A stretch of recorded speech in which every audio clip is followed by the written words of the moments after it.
Yes, Paul, I do. But Paul is asking whether I ever sent emails that are not a promotion. Yes, I do, but rare. It is very rare. Like the last time this happened was, I think, when my daughter was born, and I'm like, I'm a daddy, and here's a YouTube clip, just me.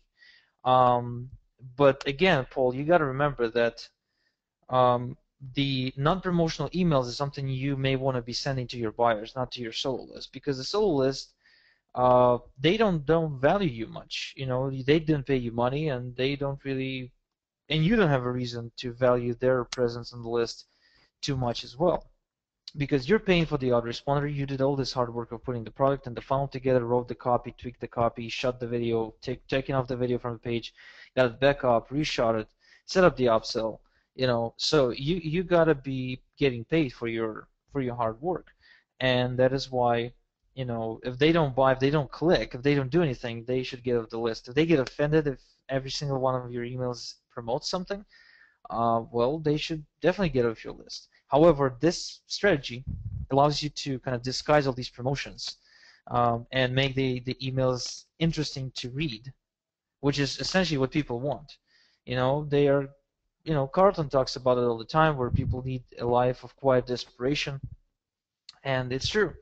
It doesn't really matter who you are. In fact, yesterday I was talking with a guy who runs a shipping, uh, um, how do you call a place where all the ships go?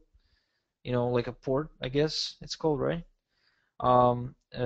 So he runs this little thing, the dock, yeah. So he runs his own shipping dock with about 14 ships, and what they do, they transfer fuel from a very cold part of Russia to another part of Russia that's even colder, and it's a very dangerous job and a very exciting job as well. And he makes a shitload of money.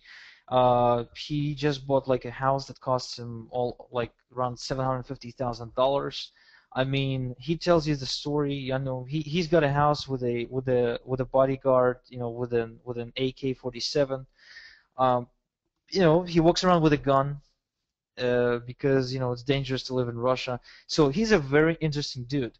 But when you look at him, when you talk to him, he's so bored out of his mind. He's just staying over at his uncle's place right here in Israel, and he's like, "Come on, man, you gotta visit me more often. I'm just getting bored here. I'm gonna blow my brains out." And he's got an iPhone 5 and an iPad and an iPad Mini and an iMac and whatnot. They take trips to this and there. He's been to Greece.